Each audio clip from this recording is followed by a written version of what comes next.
extensive and mouth-watering menu online at topspizza.co.uk. Then choose from traditional tasty toppings, something different, or create your own with fresh, 100% halal meats, salads, veg, and a great choice of sides too. Call into Tops Pizza, 52 Broadway, PE1 1SB. Call 01733 913 775 or order online for delivery or collection.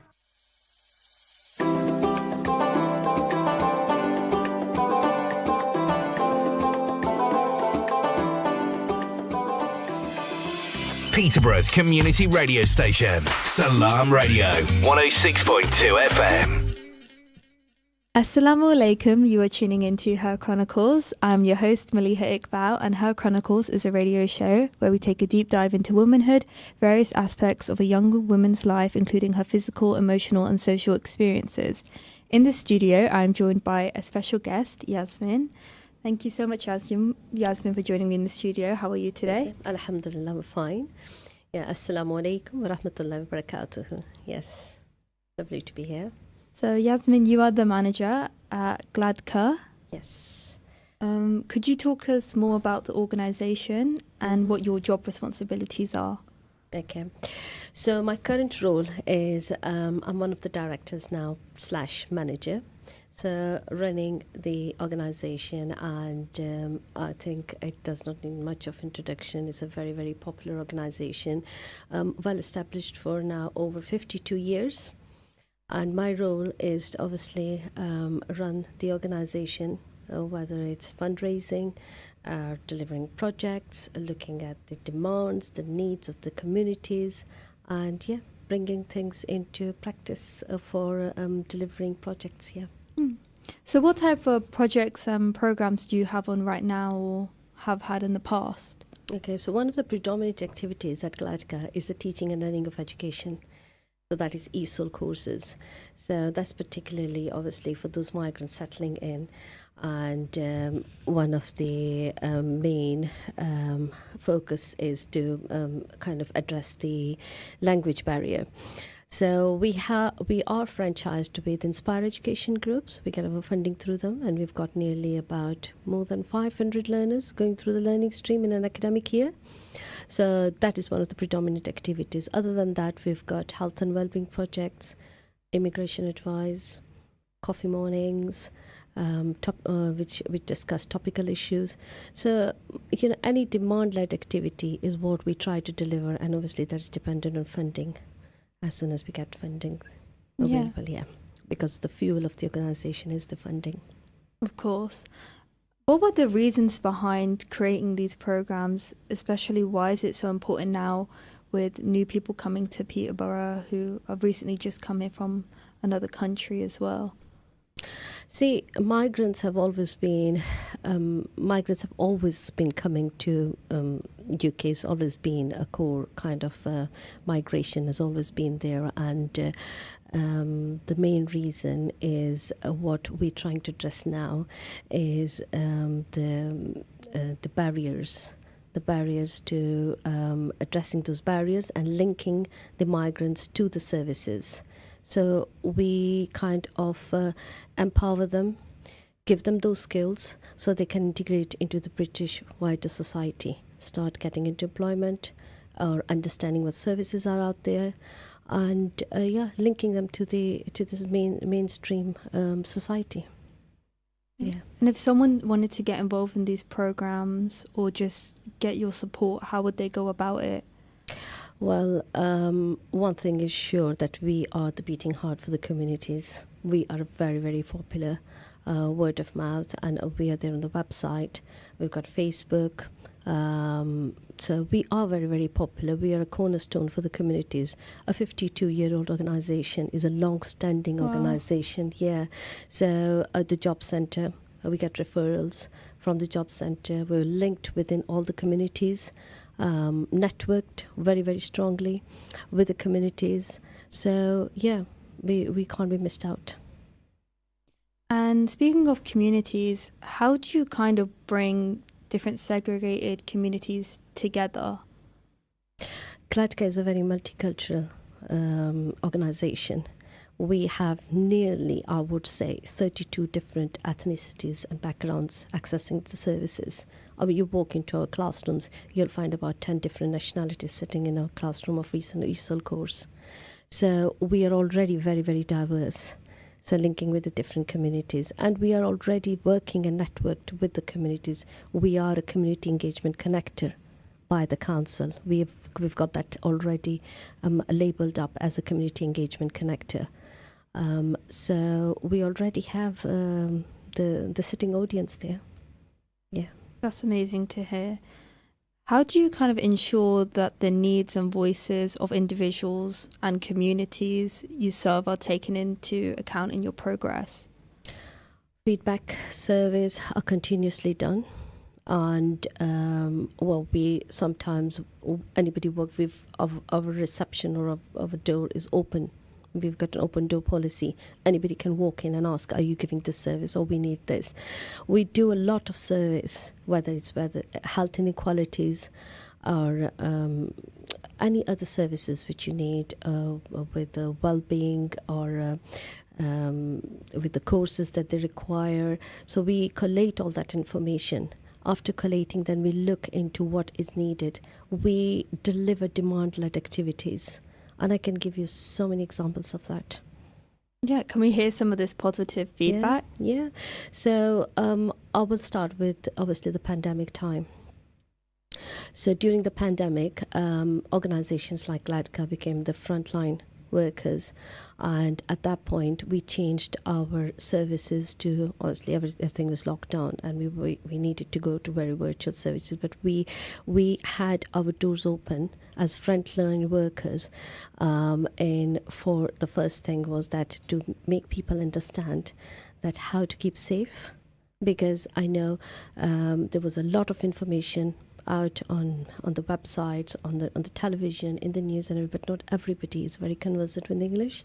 So we took the time to actually give phone calls to all our service users. We've got obviously their data and everything, and giving them a call and explaining to them in the languages, for example, Urdu, Punjabi, and any other languages that we were using at that time, Russian for the Eastern Europeans, to tell them how to keep safe. And then from there we also found that there was food parcels that were needed for those people, for refugees and the most vulnerable, or those who were shielding. So we did food parcels for them. That was the first time that GLADCA actually engaged themselves in giving food parcels, and whether it is hot meals. So all the homeless, those were accommodated in the hotels by the council. We delivered nearly 2,000 hot meals to them. That's so that amazing. was all demand-led. Yeah, whatever was needed, we were delivering. So that's just one example. And then post-pandemic, we had the vaccine hesitancy. So we picked that up and we brought coffee mornings on site with local GPs, on the local GPs on site to address any questions or any hesitancy and answer those questions, and try to explain people or to understand that how important this vaccine is. And we brought the NHS vaccine on site, so that people would take up the vaccine and, become safe for COVID. And then thereafter, it was we started seeing that because of the post-pandemic, what are the key issues? That there was health inequalities, which was picked up. So topical issues. So we started addressing those with the relevant expertise people on site. So again, that's still ongoing. Like, we still have the healthy youth sessions on a monthly basis at GLADCA, where they come in and they do the blood pressure and the MOTs, which is blood pressure, BMI, etc. All that, just to see individuals. And then give them a program or a kind of get arrangement for them to be seen by the health trainers, where they become healthy. So these are kind of the issues that we have picked up of lately. Is the COVID has actually spiked, the pandemic has spiked the health and well-being. Yes. And that is where we have now started delivering these services. And that's just some of the remarkable work you've done within the community, especially during COVID time. During COVID time. It was such a horrible time for yes, everyone. for everybody. Why do you think, other than obviously there being a language barrier, why do you think there's a lack of trust or maybe miscommunication between the healthcare system and people who have recently just come here from Peterborough? Yeah. So the health inequalities, what we have found, and this is feedback from our service users, is that we feel that, well, one of the reasons is getting in contact with the GPs, and some of them, as a migrant, when you come and settle in this country, there are lots of strings attached to you. So whether it's your children getting into education, or you trying to get a job, or learn English to get into employment and all that. So health, is usually pushed, it's not a priority. So we found that, especially with the women, the mothers, they usually do not prioritize their health, and that is what we wanted to address. And language barriers is another issue. Somebody who does not understand how to control a diabetes, or how much exercise, what is the portion control. Even the portion control on a plate is a very, for example, the English portion control is not reflected in the ethnic minority, the BAME communities. How much rice or how much naan bread do I eat? So that kind of awareness and information is what is needed, and we found that there is a gap in there. Yes, definitely. Yeah. Mm. It seems they need to educate themselves. Yeah. And also understand the needs of new people coming from all over different countries. As they had their norms and values, now they need to adapt to a whole new society, norms and values, yes, and yeah. try to fit into society. And like Absolutely. you said, mothers who are kind of in survival mode because they've recently come here and they want to do the best for their children, but they're not looking after themselves at all. What type of advice do you give to those new mothers who want the best for their children, but they're not protecting themselves? So when we do awareness sessions, so for example, we did the cancer screening awareness session. So we found that a lot of the mothers who actually got letters, they never read them. And they never, after the pandemic, obviously there was a backlog of the, cancer screening appointments. They've never chased it up. So now, because they've been missed on the GP, they never got back to them. See? And then also some of the mothers said, those who actually recently have arrived here, they said that they don't understand what autism is. Or if they've got autistic children, how do we help our children? Where is the help? How do we get help? So these kind of awareness sessions, we bring them on with the relevant NHS practitioners on site to tell them whether it's mental health being autism, and also the vaccines, the MMR vaccines. Because we find that some of them, even the parents have not had their MMR vaccines from their countries, and how important it is to have this for their children and for themselves as well to be followed up. Yeah. Do you collaborate with other organisations in Peterborough? Oh yeah, we're collaborating and networked with a lot of organisations. We've got the Health Watch that we work very closely with. We've got the NHS. We work with them as well. We've got Inspire Education Group, the Peterborough College. Obviously, they're partner in provision with ourselves. So we're fully networked with all the communities and other organisations, trying to bring the services on site at Gladca. Yeah. What are some of the key issues you picked up with the younger generation at Peterborough College?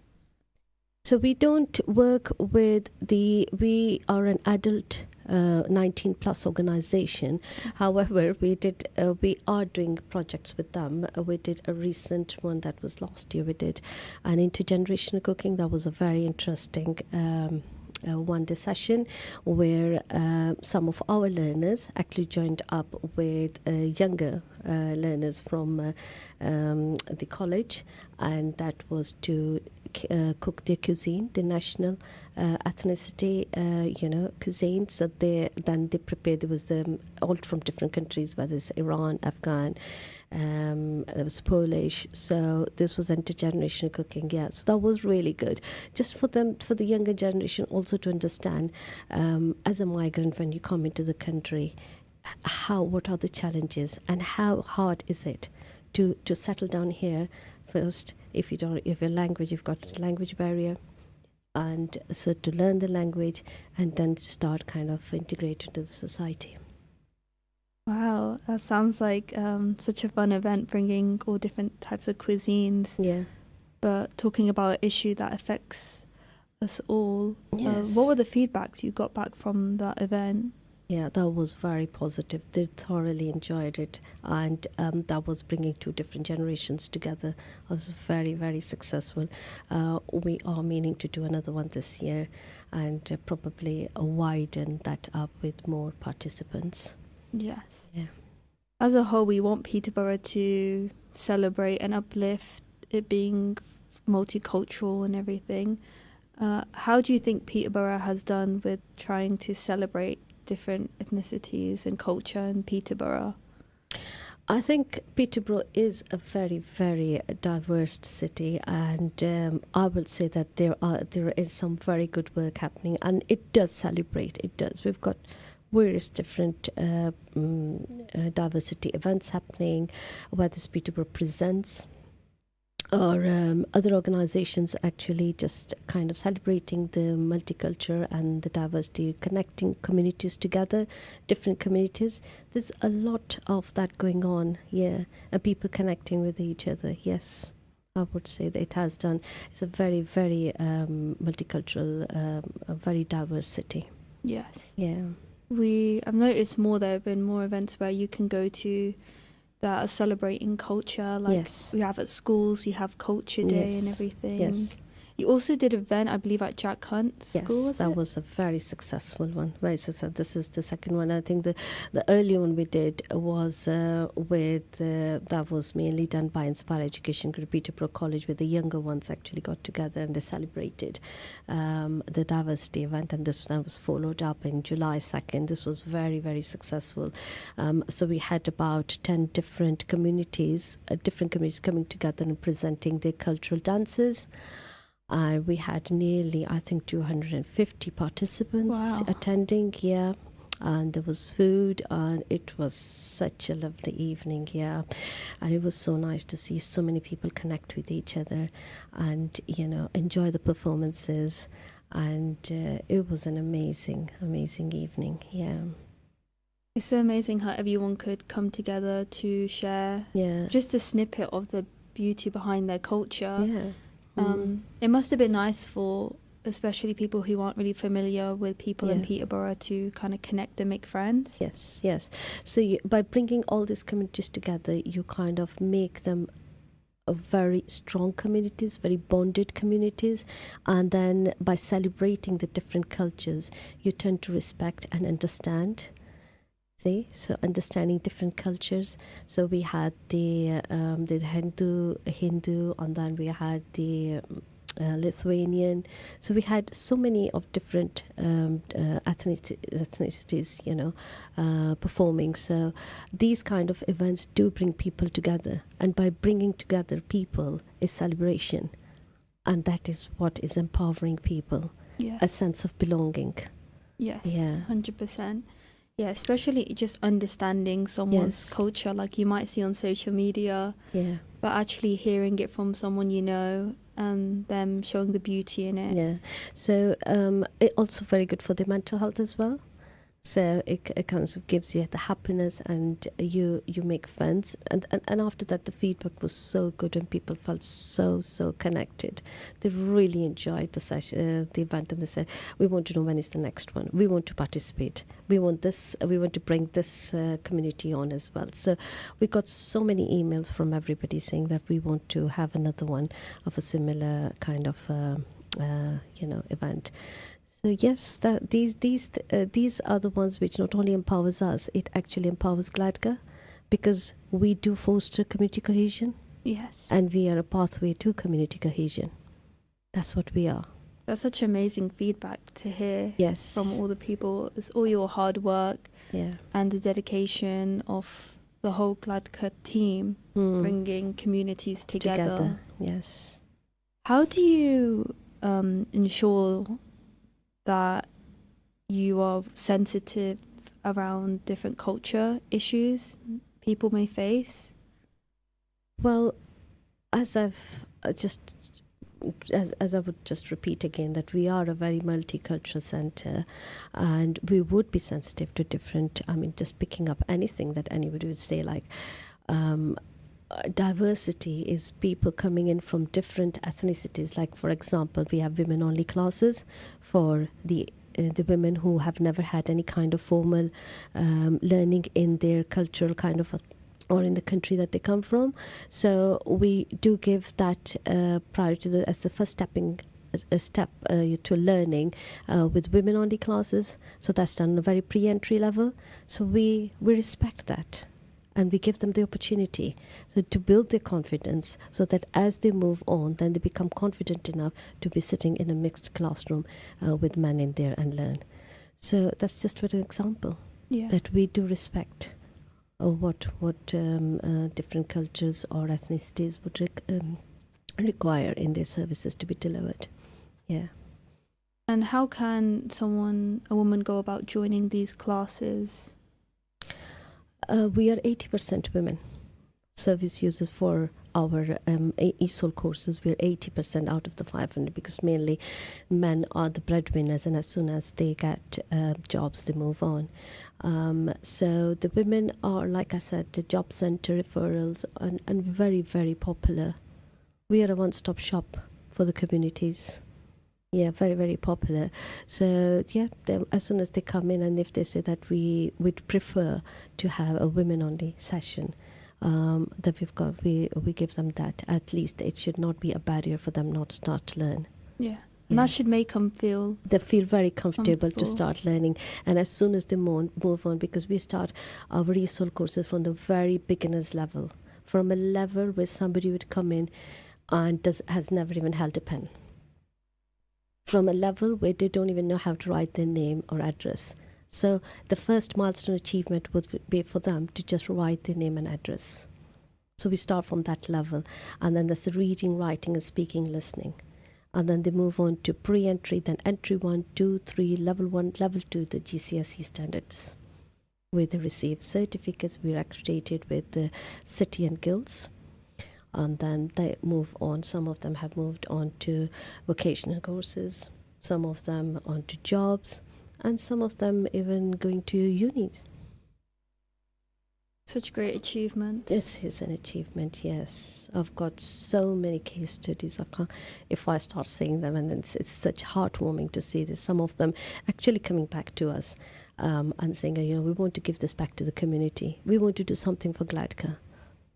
Let us do something. We will develop. One of our students who's now moved on to Peterborough College, and he's taken on social media and photography, videography, and he's now completed a course, and he's come and done a free filming for Gladka because he wants to give it back to Gladka. Yeah. So they're very passionate about what we have given them and how we have supported them and given them those skills so that they can become independent and thereafter better standards of living. They just had to take such a leap, like a first step to accepting help. Yes. Because they didn't really know the need for education or didn't understand the power it held. Yeah. Why do you think these women want to take that step to really educating themselves and putting themselves first? Well, you would find that most of these, especially the women, they are illiterate in their own language as well. So learning a language is not even easy. Yeah, it's not easy, we would say that. But they take up that step because they need to support the children with their homework, starting from there, or making appointments with the doctor, or even, form filling, etc. And then thereafter getting into jobs as well. But the primary thing that we have seen, as the majority of them saying, they need to attend their children's parents' evening, understand the education system, understand, so supporting their children. But then they become so confident and they find that, yes, now I think we can also work to get into employment. So we've got different courses like integration courses. So the integration courses are like, for example, the driving theory course. So just to understand what the driving theory is like and how do you get driving licenses, provisional drivers, and that was really taken up very positively. In fact, we just finished one. Know Your NHS is another one, which is understanding how to get about what is offered by NHS, the maternity side of things, etc., everything else, childcare courses. These are shorter courses, and then helping them to get into placement. So, for example, get them getting into nursery placements, volunteers, and then thereafter moving into jobs. Wow. So this is just integrational courses, shorter, bite-sized, bespoke courses, we would say. The courses that are gonna help them to get into employment or to get into, just those additional tools that you need to get into jobs or employment, and then after they improve the standards of living. They're able to support their children.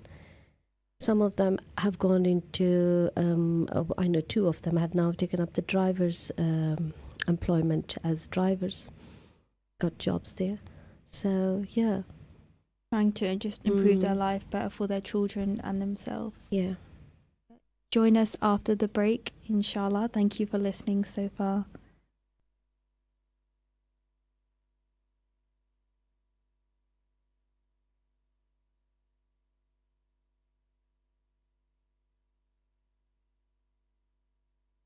For the top pizza in Peterborough, visit Top's Pizza, established in 1988 for delicious pizzas with freshly made dough daily. View the extensive and mouth-watering menu online at topspizza.co.uk, then choose from traditional tasty toppings, something different, or create your own with fresh 100% halal meats, salads, veg, and a great choice of sides too. Call into Top's Pizza, 52 Broadway, PE1 1SB. Call 01733 913 775 or order online for delivery or collection. Are you a savvy shopper searching for the best food deals? Look no further.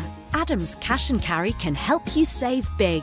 We're not just a food wholesaler for takeaways and restaurants. We also welcome household customers at our warehouse in Westwood, Peterborough. Visit our website and enjoy wholesale prices on everything from drinks to flour, rice to burgers, and much more. To shop, go online and collect in store. Visit adamscashandcarry.co.uk today to start your savings spree. Satisfy your cravings at Ibrahimi Buffet Restaurant. Enjoy a tantalizing variety of Chinese, Italian, Pakistani and comfort food favourites from starters to desserts. Kids under 5 dine for free, so bring the whole family to our location at 63 Sycamore Avenue. Open every day from 5 p.m. till 10:30 p.m. Call us on 01733 313131 or book online to reserve your table. Ibrahimi-restaurant.co.uk. Every bite is a delight at Ibrahimi Buffet Restaurant. Where can you get high quality and low prices? Amar Food Store and Halal Meat in Lincoln Road, Triangle is the place to go. Pay us a visit and take advantage of our special offers and great range of products on groceries, vegetables, fruits and halal meat. Also send money to Pakistan absolutely free.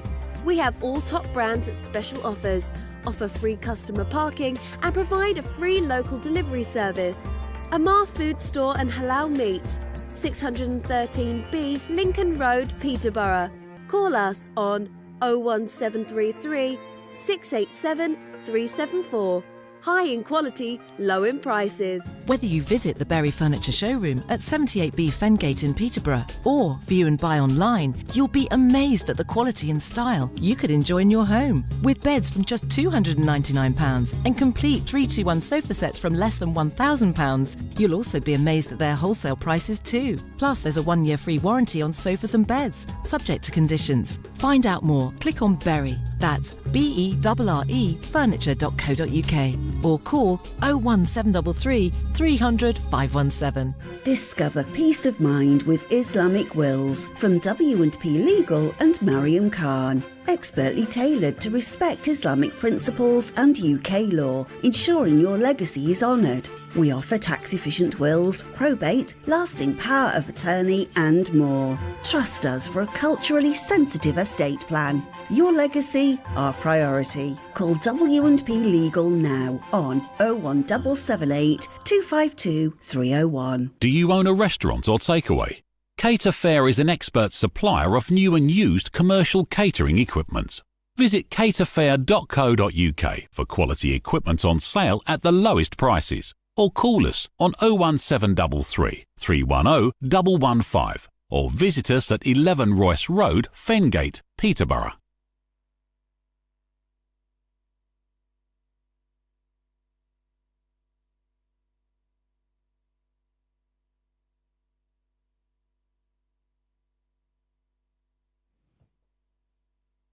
Assalamu alaikum, you are tuning into Peterborough's community radio station, Salam Radio, 106.2 FM. Assalamu alaikum, you are tuning into Her Chronicles. So now we're going to be speaking more about the events and programs Gladka have brought on, some due to feedback from what they've heard from women and also men. But we wanted to touch on the IT program that they have right now. Okay. Yeah, so again, a demand-led activity that we have started at Gladka is addressing the digital poverty. As we all know, that the digital side of is evolving so fast, is moving on even with ourselves, even the smartphones and even our office windows are really on a daily basis moving, but there are those vulnerable who are unable to access the digital side of things, especially those who don't even have emails. So we found this out when we did the EU settlement scheme. So we are one of the 56 grant-funded organisations by the Home Office, and we have delivered the EU settlement scheme for since, I would say, 2019 now, and we still continue to do so. That is all mainly done on apps and on digital uploading of forms. And we found that people do not even have emails, and everything is moving on to share codes, and we find that people are struggling with this, especially those who have got a language barrier and the digital skills are not there to support them. So we have started shorter bite-sized courses on IT, that is on email and Word. So for them just to kind of understand how do you make an email and how do you kind of send and write emails, and then Word documents, how do you attach, and just the very, very basic courses. And we found that this has been very, very popular, and people are now kind of taking them up and understanding. So digital poverty is a main issue around here, where people can't even afford data. So we found that during the pandemic, we've got Wi-Fi at Gladka, and they would come into Gladka and sit there and use our data just because they could not afford data at home. They did not have laptops. I mean, those people who, for example, recently somebody came to us and they got an application form which was all online, and she did not have a laptop at home. So we she asked me to kind of print that form out for her so she's able to fill it, because she does not know how to fill online. We've done various job fairs, and one of the things that we picked up from the job fair was that people didn't know how to use the QR codes, because QR code is something which has just come in. Yeah. Since I think a couple of years, and some of the people they feel that they just need to drop off CVs, and it's not attaching a CV or applying jobs online. So that's where one of the barrier is, people getting into jobs. They don't know how to do that. So we are trying to address this by educating people or doing shorter courses on this to address employability skills, and so that people can get into jobs and kind of upskill the digital side of the digital skills that they have here. Yeah, everything is now online. It's like Yes. we live in a digital world. I think partly because of obviously COVID coming into play, so now everything seems to be online, so we don't have to do that much social mixing. But wow, I didn't realize actually how hard it must be for people who have never had to deal with the online world and have always thought that Yeah. they can just do everything in Yes, person. in person, because that is where some of the countries they come from is still not as advanced as we are here, so they feel that we don't know how to apply for a job. We how do we upload a CV? Where do we go to look for jobs? Even and interview skills, which are some of them also on online. So I think those are the major barriers which we're trying to address and see and get funding to kind of deliver this and kind of upskill those people and make them understand. Where job fairs has been very good, where we had employees on site and they were very helpful. This was Tesco, Amazon, JobSmart, etc. All of them on site, just to explain to people that this is how you apply for jobs and get into employment. Yes, because the transformation must be so different. It is. And out of depth, because they've never had to face these issues before. No.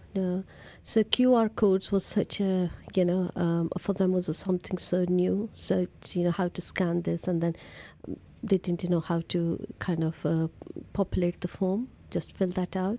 So that's a major barrier for people getting into jobs. And some of these migrants who are actually settling are very, very skilled. They're highly skilled. It's just the transferable skills that they need. So that confidence, that bridging that gap for them to get into employment, and they are very highly skilled from where they're coming from. Yeah. And from an employer's point of view, do you think that some employment could be doing more to help bridge that connection? I think so. I think, yeah, definitely. Making it simpler. The interviews are very competitive, I would say. Yes. Some of them have 2-3 stages of interviews, and I think that should be simplified and brought down, because on a grassroots level, on a ground level that we are working, we're the most vulnerable. It's not fair for them not to just go through, although they're very, very talented. And it's just because of that interview process they're unable to get into jobs. Definitely. Yeah. That needs to be changed. Yeah, I made it more bespoke to somebody who is not that digitally or conversant in English, but has got the skills to deliver the work. Yeah. Mm-hmm. So if you guys are now helping people with uploading CVs, do you also help with writing CVs? So we are going skills? to start that. We're looking a way to apply for funding to be able to. I mean, in our ESOL students who are taking up the ESOL courses, we've got that embedded in our courses anyway. The tutors always help them. We've got sometimes, like for example, for the safeguarding side of things, we've got the police, the PCSOs coming on a monthly basis at Gladca's police surgeries, just to kind of again bring full awareness around on safeguarding, how to get help. And also when they're recruiting, so they give out the recruitment processes to become a police, and we were very happy to see some of our learners take up that. So it's just a pathway to employment as well. So connecting from all different kind of dots, all putting them together to say that, yes, by giving this, you are actually making a connection on the employment side. And at the same time, they also understand that what the safeguarding is, or what the induction to police, how, if I've got a noisy neighbor, what do I do? Or how old a child cannot be left alone at home, the fire side of things, etc., all the safeguarding. So all that is given and is in a nutshell at Gladca. Yeah. I think you made such a safe space where people parents could open up and ask these questions and kind of build a rapport with the policing community in Peterborough, because in some countries, including this country, there is a lack of trust when it comes to the police authorities as well. So we're trying to bring them on side, so to create that connection. We have a police officer who's a female alone, only. female only, just to be there for the females service users, so that they feel that trust and that comfort of speaking to a female officer, and if there is anything they can speak to them and get help and support. So just trying to just the demands and the needs, just to kind of break down those barriers and link them to the services. Yes. It's amazing to hear how you take all your feedback on board and then cater it around the new program, or changing things slightly to make people feel like they're being heard. Yes. And seen. So I mean, with the immigration, the other service that we do is the immigration. So like I mentioned earlier on, that we do the EU settlement scheme, which has been very, very popular. We have supported nearly over 6,000 people to get into the EU settlement scheme, that is post-Brexit. And we still continue to do so with the complex cases. So we are a level 3 registered OISC advisor centre. So not only somebody coming in not only will get ESOL or health and well-being, but will also get advice on the residency, as what are the stages of his residency or her residency that they need to do. And so just kind of giving them all the tools that they need to properly settle down and move on in the wider British society. Do you think local politics in Peterborough or our local government could do more, or do they need to do more for marginalised communities and really understand the needs and issues? Yes, I think community organisations like ours need to be recognised and supported, because we are on the grassroots level. We are delivering those services and taking off all the pressure off the NHS, off the safeguarding, of everything else, of the job sides of things. We are, organisations like ourselves need to be supported. And, and obviously funding is the fuel of the organisations like ours to keep these doors open.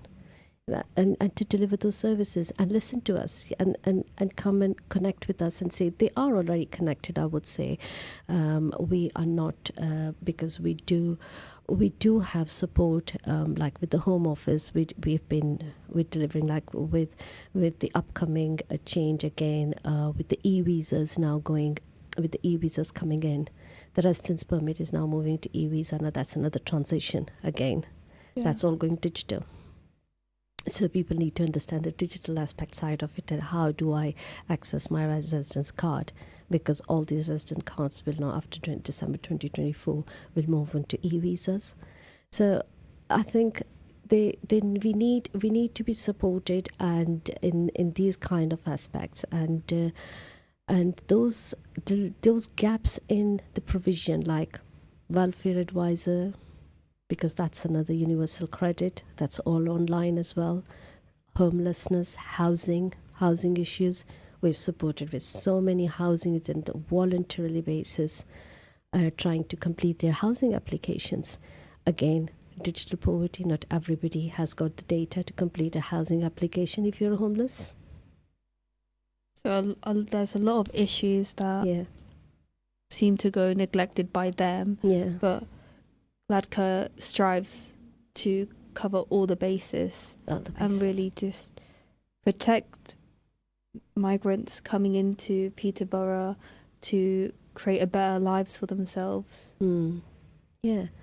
So no, definitely there is a lot, and we are the voice of the communities. We are the platform where they come and they're able to voice their concerns and their needs, and we are able to support them. We are also a part of the Peterborough Citizens, where we do listening with the community members, and then we raise campaigns. Like the recent one that we're part of is the racial campaign, as what is happening. There are migrants who are facing racism and they do not speak out, and so we listen to that, and we're part of the Peterborough Citizens. But then we become voices of the communities on their platform. Regarding people who do come to you around racism, what type of racism do they face, and is it daily, and have they tried to reach out to other authorities before and been dismissed? Well, they don't know, because I'll just give an example. Some of them are, let's take it from schools. They don't know what the complaints policy is. They don't understand that. They know the children is being bullied, yeah, and they just don't know how to complain about it. They don't have the confidence. And then similarly, if they're working, Yeah. and they just don't know how to go around with they don't have no confidence. So we say that no, this is your right. You need to protect yourself. So yeah, these kind of awarenesses. So starting with some of them have got they're being the children in their own houses and with the neighbours. We've had so many of those issues as well come up, and that's how we get the police surgeries in, and then that's how we report them. Yeah. So yeah, could it also be that schools need to voice more about how they don't strive for racism, and that they need to take more accountability for it happening? I think the induction programs in the schools need to be very, very thorough, so that those parents who are coming in, particularly those who are settling here with limited English or English language as a barrier, they need to have a thorough induction program to understand that what are the complaints procedures, or if any issues, how do I, because everything is again going online. Attendance and everything is online. Some of them cannot even afford the up-to-date smartphones, because some of the apps are not even compatible with the older phones. Of course, yeah, technology is forever changing. Yeah, forever changing, yeah. Like, for example, S10 or S12 does not even support any of those apps. So, yeah. It makes it very difficult. It is difficult. So we've brought, for example, we work very closely with Jack Hunt School as well. We brought them so many times on site for them to understand that if your children are in there, in Jack Hunt, so these are the induction programs, and this is how you use the app for attendance, and this is how you reach out to the tutors, teachers and all that. So just trying to give them as much knowledge as possible and take their feedback on board. Yes. And they'll probably have a bilingual staff there. So they are addressing those issues, yeah. Some of the schools are. That's great to hear. Yeah. They're taking it all on board, and that there are bilingual teachers who can actually speak to students in their native language. Yeah. I know when I was at school, that wasn't always the case, and that's why that barrier existed.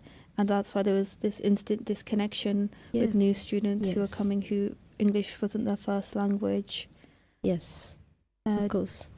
So do schools need to include more bilingual teachers on board, do you think? So I think the main thing is that the induction side of things, if you've got a proper induction, and obviously the all the flyers, leaflets, or the information that they're giving is in different languages.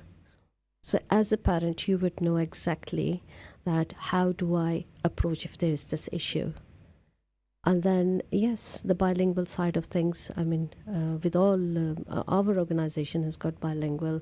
We've already got staff. We've got service users as well we try to do our best. I know the interpreting services are not cheap to take on, but with the schools, they should. Yeah. Yes. That is important. I know a huge community in Peterborough is the South Asian community, and Gladka really do work with them to face certain issues. But as someone from the South Asian community myself, I still feel that we're segregated even within our own community when it comes to just mental health and women reaching out for professional help with dealing with all types of issues. Do you still feel like that exists, and have you seen it? Yes, we definitely have seen that. Like I said, we are 80% women organisation. I mean, service users, not women organisation, but we've got our ESOL students. 80% of them are women, and out of which nearly 35 to 40% is the BAME community, the South Asian community, beg your pardon, the South Asian community, and we have seen that it's the lack of confidence, the cultural kind of understanding of, there are some taboo subjects they don't want to talk or discuss, but we bring a lot of awareness on site through our coffee mornings. So the coffee mornings is really been so successful because that's where they start speaking. We've got bilingual staff on board at that time. We've got the expertise on whether it is, if they're talking about the vaccines, autism, MMR, or anything else that is topical issue that they have been actually demanded to discuss. We bring them from whether it's NHS or it was the school or where else on site. So then that's where you find them actually opening up and speaking out, and they want to know more about it. They take loads of photographs, they take a lot of information, we've given them a lot of links and support, and they feel very confident, and you can see that it's all about awareness. It's all about them understanding that this is not wrong to say that this is an issue. We need to speak out. It's okay, we will get help. It is all right to be like this because there's help out there. I'm not different from anybody else. It's only an issue. I can get over this. So that confidence is very important, and we can see that happening. When are these coffee mornings, and where do they take place? Coffee mornings at Gladca. Yeah. And it's once a month. Okay. Yeah, it's once a month. And these are again followed up with healthy use sessions. The healthy use sessions have been so popular, where we found again that the recent one, we've taken these healthy use sessions to the Hindu Samaj community as well. So going and reaching the communities where they're based. Yes. And we found that there are people who are diabetic and didn't even know that they had diabetes. So we referred them to the GPs. Some of them had high blood pressure, and they were just sitting in the classroom. So we had to call ambulances on site. So it's those kind of awareness, and then linking up with them with the health trainers, because they feel, oh, I've already dropped my children and I've come back and that's enough exercise for me. No, how much exercise you need, how much portions of food you're required to have, how do you look after yourself, so that those reminders.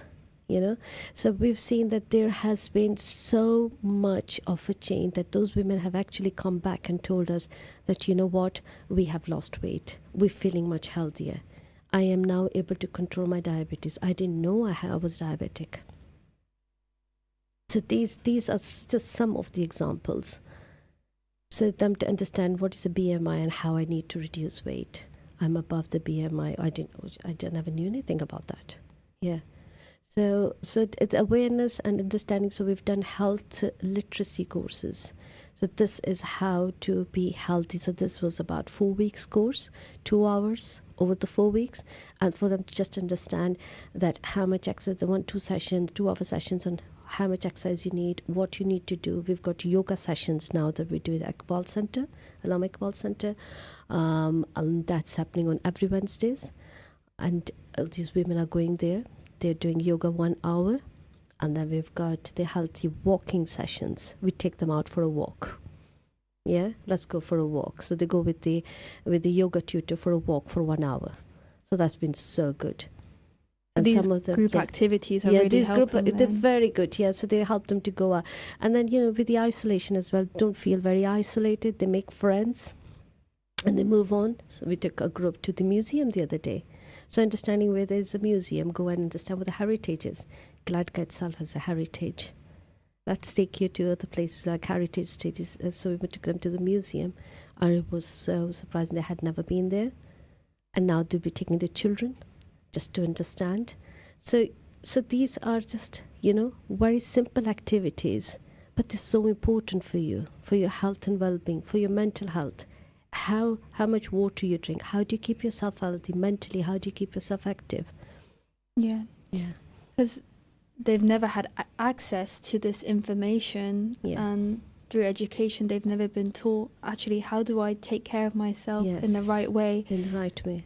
If I'm ill, where do I go? Yes. Why do I feel this way? Yes. Why do I feel this pain? Instead of just dismissing it because they've never thought they've had to worry about that stuff. It's more been about fight or flight mode. Yeah. So what they're worried about is the family or my children or my mom, all that takes a no. So if you're going to be healthy, then you'll be able to look after everybody else. You've got to think about yourself.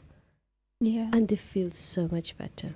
Yeah, we've seen life-changing kind of situations and scenarios, and we get the feedback coming back, and they're so much happier. On that, I also lead a small dhikr group. Yeah, and that's done on a weekly basis, which I do Khatam Khajigan. So the spiritual side as well. So bringing women, and that's the South Asian coming together, and just doing a little bit of praying, and then spiritually as well, just connected. Religion is part of our identity. Yes. So if we can find healing and peace in that, then of course. What's been the feedback from the dhikr group? It's been a long time. It's been for about nearly 18 years. Wow. They feel really good. Some of them have actually learned. I've given them copies of it. I said that you need to do it at home. You don't need anybody else to come to your house and read it for you. You can do this, connect yourself. So that's been very good. Just recently we finished about 10 daily mehfils of every day 2 hours. People coming together. It's been so nice. Just, sitting, connecting, having a good laugh, praying, and that's it. Yeah. So, this is how we bring people together. I think we are coming towards the end of the show now, but thank you so much for listening. Yeah. I hope you can take away a better understanding of GLATA, the organisation, how it continues to build bridges within the community and also protect migrants who are coming to Peterborough and giving them a better life and the skill set they need, and understanding a better version of good mental health and protecting themselves. Thank you so much, Yasmin, for coming on. Yeah. Pleasure. I hope you enjoy the rest of your week, inshallah. Assalamu alaikum. Stay tuned to Salam Radio after this short ad break. Bite into